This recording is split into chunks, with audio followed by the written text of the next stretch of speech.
नमस्कार छात्रों, फिर से एक बार आप सभी का मैं स्वागत करता हूं। और हम पिछले लेक्चर तक भाषा विज्ञान की बात कर रहे थे और भाषा विज्ञान इस प्रश्न पत्र के अंतर्गत पहली इकाई जो है या पहला पार्ट जो है हमने शुरू किया है। इसमें भाषा विज्ञान की परिभाषाएं, भाषा विज्ञान विज्ञान है या कला, भाषा विज्ञान के अध्ययन के लाभ, भाषा विज्ञान और व्याकरण से तुलना, ये चार मध्य हम देखने वाले हैं। इसके पहले मैंने आपको भाषा विज्ञान की पृष्ठभूमि जो है वो समझाई है, अर्थात भाषा विज्ञान का अध्ययन कब से शुरू हुआ, कहाँ, किसने शुरू किया और इसको किस प्रकार से भाषा विज्ञान के कटघरे में रखा गया और भाषा विज्ञान क्या काम करता है, इसको लेकर मैंने आपके सामने बातें रखी है। तो पाठ्यक्रम का जो पहला मुद्दा है भाषा विज्ञान की परिभाषाएं, विभिन्न विद्वानों ने भाषा के संदर्भ में अपने अपने मत व्यक्त किए हैं और साथ ही साथ भाषा विज्ञान के संदर्भ में भी उन्होंने अपना चिंतन जो है वहाँ पे प्रस्तुत किया है। तो भाषा वैज्ञानिकों द्वारा भाषा विज्ञान के संदर्भ में जो भी कुछ परिभाषाएं आई है उसका विश्लेषण जो है मैं इस लेक्चर में आपके सामने रखूंगा। तो पहली जो परिभाषा है वो मैं आपको बताने जा रहा हूँ, आप थोड़ा सा इसको ध्यान से सुनिएगा। परीक्षा में भी अगर ये परिभाषा इस प्रकार से पूछी जाती है तो ये परिभाषा किसकी है, इस प्रकार से अगर प्रश्न आ जाता है तो वहाँ पे ये ध्यान देने योग्य बातें जो है आपको सुननी जरूरी लगती है।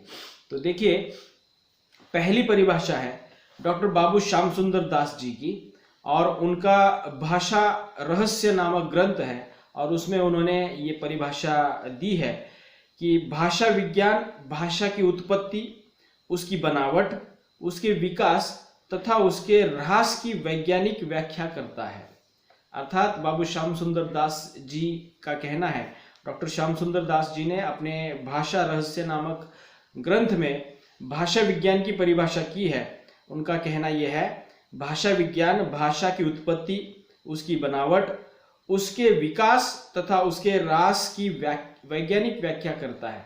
देखिएगा, इसमें साधारण सी बात कही गई है कि उनका ये मानना है कि भाषा विज्ञान सबसे पहले भाषा कैसे निर्माण हुई अर्थात उत्पत्ति, उसके बारे में चर्चा करता है। साथ ही साथ उसकी बनावट कैसे हो गई है, उसकी व्यवस्था कैसी है, ये भी चर्चा जो है या ये इसका भी विश्लेषण जो है भाषा विज्ञान में आता है।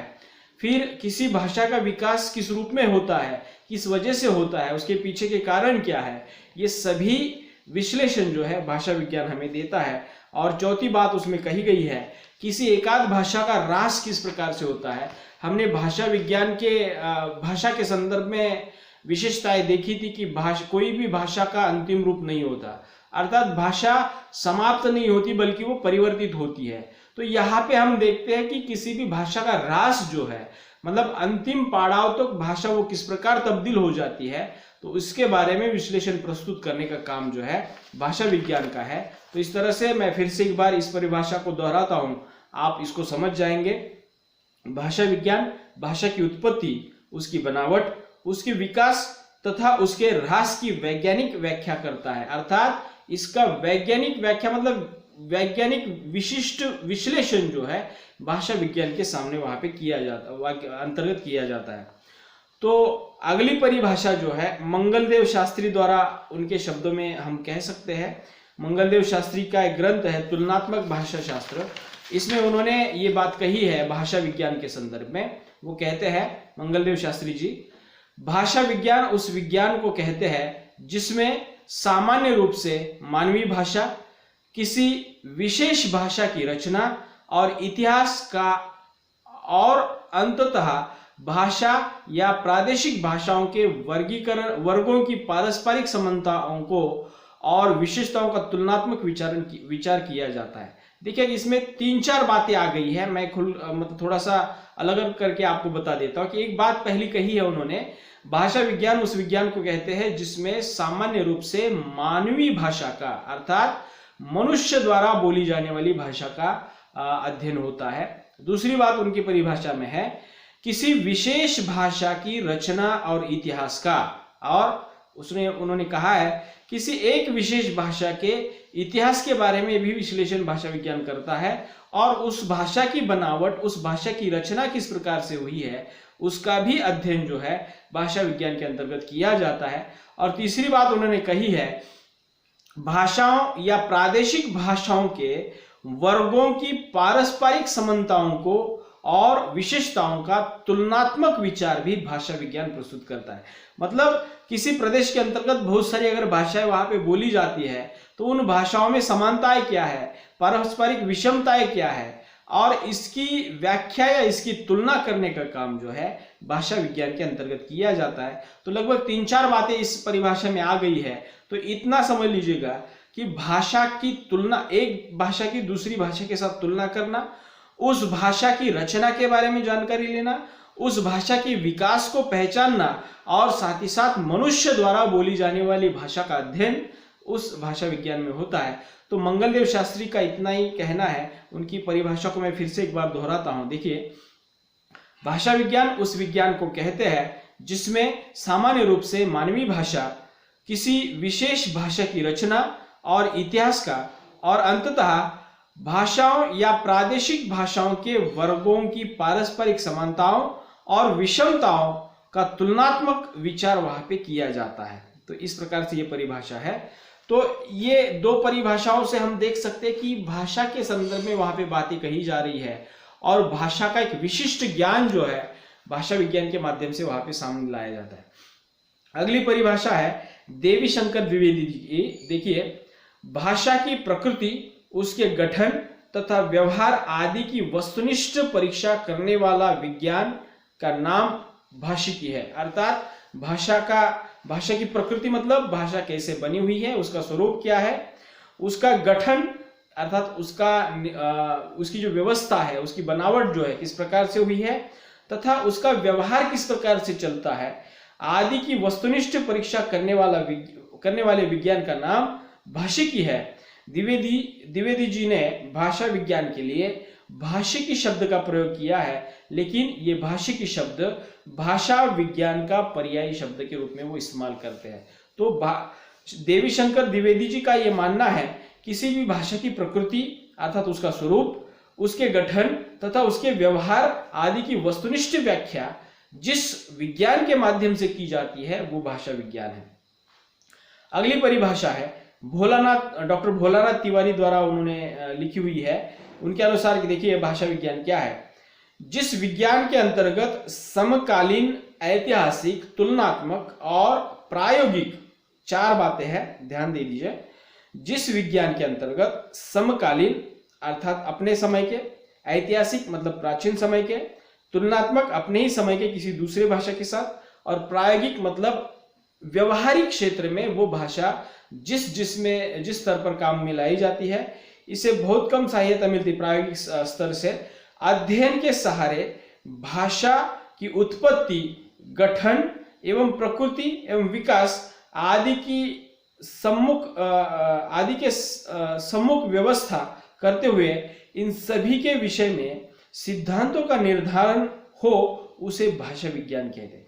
देखिए, हमने अभी इसके पहले के लेक्चर में देखा था कि भाषा विज्ञान के अध्ययन के कुछ क्षेत्र हैं और उन क्षेत्रों के आधार पर समकालीन भाषा विज्ञान, ऐतिहासिक भाषा विज्ञान, तुलनात्मक भाषा विज्ञान और प्रायोगिक भाषा विज्ञान कुछ इस प्रकार के उपविषय बन जाते हैं। तो वहां पे भोलानाथ तिवारी जी ने वही बात वहां पे कहने की कोशिश की है कि इसके सहारे किसी भी भाषा के उत्पत्ति, गठन, प्रकृति एवं विकास आदि के संपूर्ण व्यवस्था को देखते हुए इन सभी विषयों के संदर्भ में सिद्धांतों का निर्धारण करना भाषा विज्ञान का काम है। अर्थात भाषा विज्ञान किसी भी भाषा के संदर्भ में कोई भी सिद्धांत या नियम या किस प्रकार से वो भाषा बोली जाती है, उसके परिवर्तन के कारण क्या है, तो ये सिद्धांत नियम बनाने का काम जो है भाषा विज्ञान के आधार पर वहां पे होता है। इसलिए भोलानाथ तिवारी जी ने अपनी परिभाषा के अंतर्गत विस्तार से वो बातें रखी है, तो उसको थोड़ा सा पढ़िएगा। मैं आपको नोट्स भी दे दूंगा, उस समय आप उसको और गंभीरता से पढ़ सकते हैं। अगली परिभाषा है देवेंद्र नाथ शर्मा है, डॉक्टर देवेंद्र नाथ शर्मा की। देखिएगा उनका क्या कहना है। भाषा विज्ञान का सीधा अर्थ है भाषा का विज्ञान। मतलब सामान्य तौर पर इसको अगर विश्लेषित करेंगे या उसका अर्थ पकड़ने की कोशिश करेंगे तो उसका सीधा अर्थ बन जाता है भाषा का विज्ञान। और विज्ञान का अर्थ है विशिष्ट ज्ञान। विज्ञान शब्द का अर्थ होता है किसी भी विषय का विशिष्ट ज्ञान। इस प्रकार भाषा का विशिष्ट ज्ञान भाषा विज्ञान कहलाता है। ये हमने इसके ऊपर कक्षा में चर्चा की थी। तो मैंने आपको अभी कहा डॉक्टर देवेंद्र नाथ शर्मा का भी यही मानना है कि भाषा का विज्ञान भाषा विज्ञान है और विज्ञान का अर्थ है विशिष्ट ज्ञान, अर्थात किसी भी भाषा का विशिष्ट ज्ञान जिस क्षेत्र में या जिस विषय में किया जाता है उसे भाषा विज्ञान कहा जाता है। तो इस तरह से ये सामान्य परिभाषा है, आसान परिभाषा है, आप ध्यान में रख सकते हैं। फिर से एक बार मैं दोहराता हूँ, डॉक्टर देवेंद्र नाथ शर्मा की परिभाषा है भाषा विज्ञान का सीधा अर्थ है भाषा का विज्ञान और विज्ञान का अर्थ है विशिष्ट ज्ञान। उस प्रकार भाषा का विशिष्ट ज्ञान भाषा विज्ञान कहलाता है। ठीक है। अगली परिभाषा है पंडित सीताराम चतुर्वेदी जी।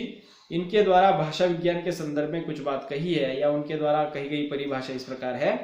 भाषालोचन बोलियों की छानबीन करने के लिए निकाला गया ढंग है जिसे अंग्रेजी में लिंग्विस्टिक्स कहते हैं।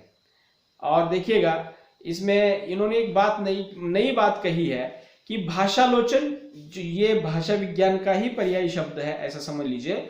भाषालोचन बोलियों की छानबीन, अर्थात एक भाषा के अंतर्गत बहुत सारी बोलियां होती है। पिछले सत्र में हमने भाषा और बोली के अंतर को समझा है, तो उस आधार पर समझ लीजिएगा कि बोलियों की छानबीन करने के लिए निकाला गया तरीका, ढंग या प्रकार कह लीजिएगा, जिसे अंग्रेजी में लिंग्विस्टिक्स कहते हैं, वही भाषा विज्ञान है। मतलब बोलियों से संबंधित जो भी कुछ विशेषताएं है या बोलियों से संबंधित जो भी कुछ अलग स्थितियां है उसकी छानबीन करने का काम भाषा विज्ञान करता है। तो पंडित सीताराम चतुर्वेदी जी द्वारा बताई गई बात के आधार पर हम कह सकते हैं कि भाषा विज्ञान अपने अंतर्गत की भाषाओं का, उपभाषाओं का या बोलियों का भी अध्ययन करता है। तो इस तरह से लगभग 7-8 परिभाषाएं मैंने आपके सामने रखी है। आप समझ में नहीं आता है तो इस वीडियो को 1-2 बार सुन लीजिएगा और उसके आधार पर भाषा विज्ञान की परिभाषाओं को समझने की कोशिश कीजिएगा।